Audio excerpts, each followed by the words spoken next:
Hola, ¿qué tal mi gente? Bienvenidos a un episodio más de Mi Gusto es Conducir. A mí me dicen Gonzalo Magaña. Y a mí me dicen Daniela. Y hoy vamos a obligar a Gonzalo a que nos diga todas las cosas que odia del Toyota Prius. Es hora de soltar la sopa. ¡No! A pesar de que el Toyota Prius ha sido un auto muy disruptor de la cuestión automotriz y todo este tipo de cosas, no es un coche perfecto. Y hay varias cosas que muchos odian del Toyota Prius. Así que me gustaría empezar diciendo lo que cada uno de nosotros odiamos del Toyota Prius. Lo que yo más odio del Toyota Prius es el ruido castroso que hace cuando pones la reversa. Sí cuenta con cámara de reversa. Ese pitido es de lo más castroso que hay. Me siento como si estuviera a bordo de un vehículo de trabajo, un vehículo comercial. Sí, yo sé que seguramente está ahí por una cuestión de seguridad y de alertas y de entorno. Edgar, carnal, es tu turno. ¿Qué es lo que tú odias del Prius? Yo odio su absurdo rendimiento de combustible. ¡Gonzalo!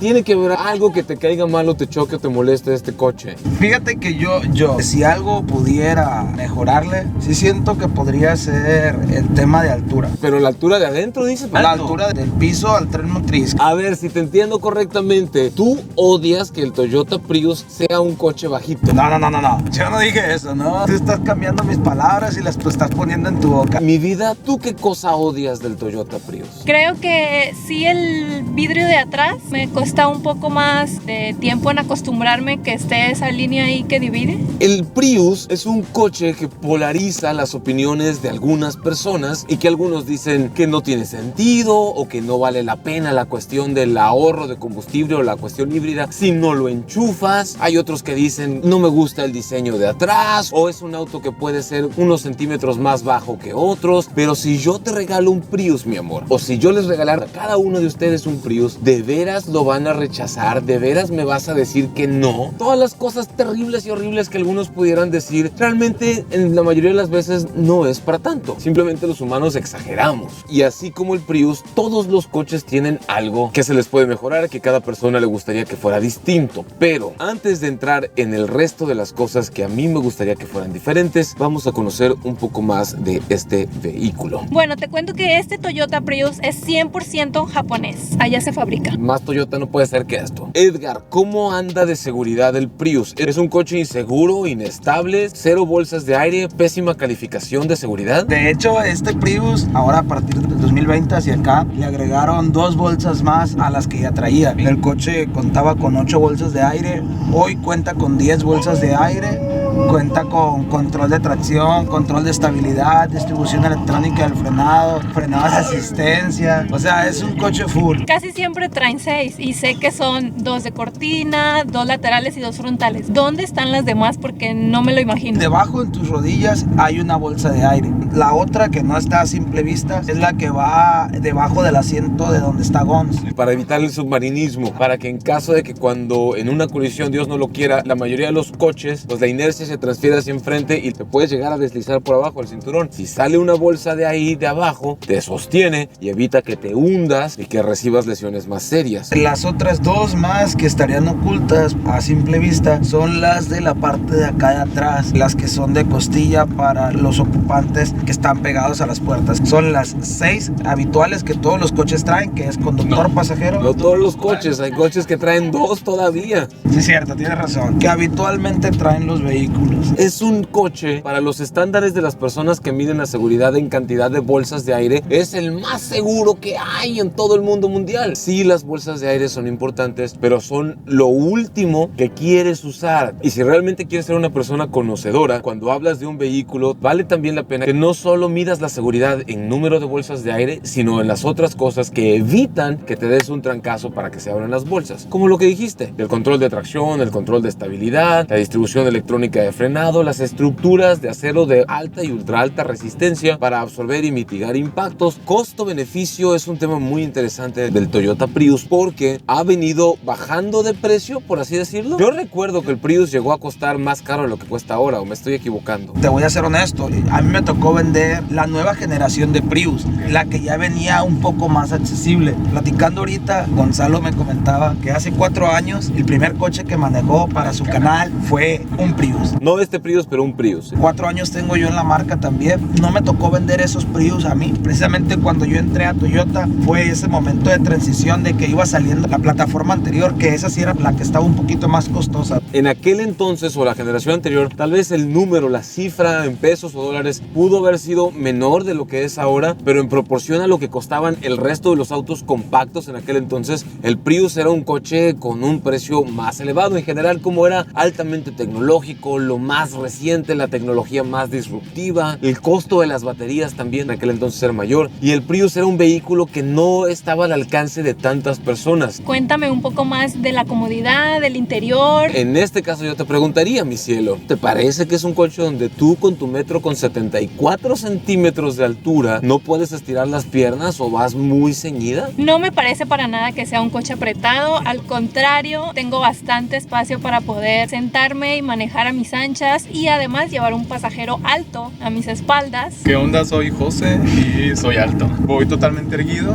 y me queda aquí un poco de espacio. No demasiado, pero sí me queda espacio, unos 5 centímetros. Si tú te subes a un Prius vas a sentir que el asiento es un poco más firme en comparación, por ejemplo, con un Corolla. El asiento del Corolla es todavía más pachoncito, es más charmín, mientras que este no es tan pachón, pero sí tiene buen soporte a los costados, buena cabecera larga y alta acá arriba, además que un descansabrazos largo también y extendido, porque lo que sobra en Prius, entre otras cosas, es espacio. Edgar, ¿por qué la gente debería de comprar un Prius y por qué no comprar un Nissan Sentra, un Nissan Versa, un Volkswagen Virtus, un Volkswagen Vento, un Chevrolet Onix o el nuevo Cavalier que va a salir o cualquiera de los autos de segmento compacto o subcompacto? Yo pienso y considero que aquí tendrías todo en un solo coche. Tendrías comodidad, espacio, seguridad y sobre todo un excelente confort y rendimiento de combustible. Imagínate que te estés ahorrando 2,500 pesos de gasolina o 2,000 pesos de gasolina al mes, pues yo creo que vale la pena, ¿no? Sobre todo que ya la tecnología es madura y que producir un Prius ahora por las economías de escala, por la aceptación, porque este es el auto híbrido más vendido del mundo, punto. Tesla, que tiene excelentes coches eléctricos, no sería Tesla, no tendría la disrupción y penetración del mercado que tiene si antes un fabricante como Toyota no hubiera pavimentado el camino para traer un vehículo tan disruptivo como lo fue el Prius en su momento, para empezar a cambiarle el chip a la mentalidad de las personas. Ya después pueden llegar fabricantes como Tesla con sus autos eléctricos a terminar de disrumpir. El problema es que en un país como el nuestro todavía no tenemos una red de cargadores por todo el país como para que tener un auto 100% eléctrico sea factible para las personas que necesitan esa cantidad de movilidad. Pero en lo personal me gustaría que por lo menos Toyota en los siguientes 2 o 3 años empezara a traer sus modelos híbridos enchufables o sus modelos eléctricos también. Quiero enseñarte que este automóvil tiene una opción para ponerlo 100% eléctrico. Primero debemos fijarnos en nuestro tablero que nuestra batería esté arriba del 50%. Entonces presionamos el botón, aparece en tu pantalla y ya podemos circular. Recuerden que este es un modo de manejo que podemos usar en zonas donde la velocidad sea menor a 40 km por hora. Y es 100% eléctrico. La energía sale de la batería hacia el motor y hacia las ruedas. Y cuando Daniela quita el pie del acelerador, regenera de las ruedas al motor hacia la batería. Recupera energía de los frenados o las desaceleraciones, lo cual lo hace un vehículo muy eficiente. Lo primero que salta a la vista cuando vemos el Prius por dentro es el tablero. Aquí arriba tenemos un clúster de instrumentos que ya no está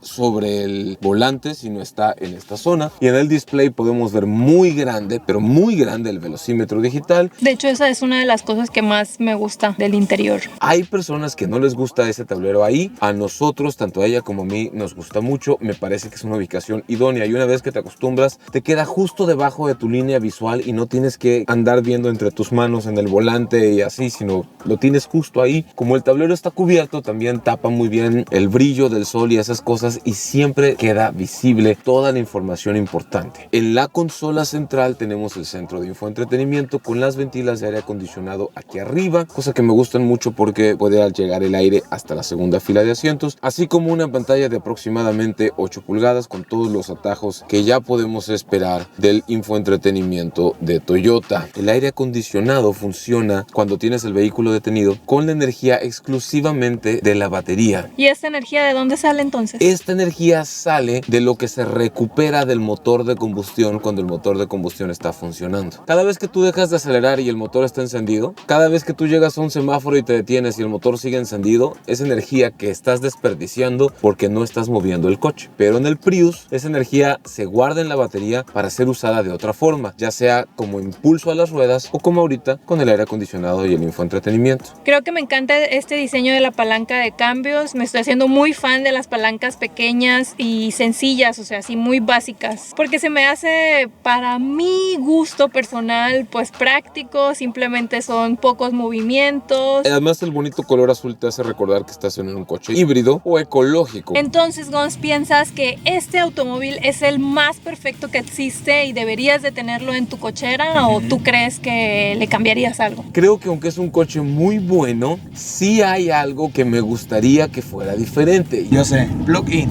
híbrido enchufables. De eso pido mi limosna. Me encantaría poder llegar a la casa, enchufarlo toda la noche y poder recorrer 50 u 80 kilómetros en modo 100% eléctrico sin límite de velocidad máxima, a 80 o 100 kilómetros por hora si quieres. Y no entiendo por qué Toyota no tiene un coche así. Toyota sí cuenta con ese tipo de vehículos. Así existen los híbridos enchufables. ¿Y dónde están en México? En México, lamentablemente, por temas de infraestructura, Toyota considera que no es el momento correcto de traerlos al país, porque Toyota lo que te brinda es un vehículo funcional, un vehículo que no te vaya a dar problemas. ¿Tenemos híbridos enchufables en la marca? Sí, los tenemos, pero para México no están disponibles. De igual manera, también tenemos vehículos eléctricos. Solo hay dos cosas más que me gustaría saber antes de terminar de una vez por todas con este Prius. La primera, ¿cuál es el motor y especificaciones que tiene el vehículo? Y la segunda es el precio y por qué tan barato. Pues este vehículo es un vehículo que tiene un motor 1.8 litros de 4 cilindros. Es un motor relativamente grande para la actualidad. Para los vehículos de hace 20 años es un motor chico. Pero este vehículo, al funcionar de manera eléctrica o tener motores eléctricos que lo auxilian, tiene un torque bastante elevado, superior a sus caballos de fuerza. De hecho, sus caballos de fuerza son 96 y su torque es de 105 libras. 105 libras-pie de torque, mi gente, parecen una cifra bastante moderada, pero tenemos que recordar que es un motor eléctrico y los motores eléctricos te dan todo el torque, toda su fuerza de empuje desde 0 revoluciones por minuto, desde el principio,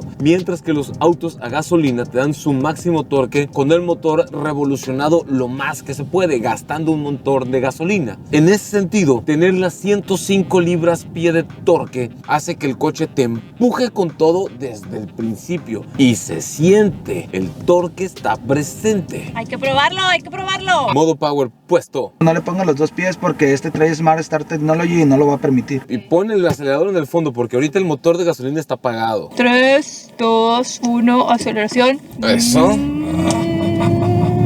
Se prendió el motor de gasolina. ¿Sí? Pasamos por tierrita ahí atrás. Empuja fuerte. Aún a 100 kilómetros por hora, que ya es una velocidad de autopista en nuestro país, se siente bien estable, bien plantado, bien portado, dócil, no sé cómo decirlo, no es nervioso. Se ve que le puede subir fácilmente a 130, 140 con la mano en la cintura. El Prius en general es un auto seguro y completo. Lo único que nos hace falta saber ahorita es cuánto cuesta y por qué tan barato, porque ya no decimos tan caro en Toyota, porque caro es no comprar un Toyota, eso es caro.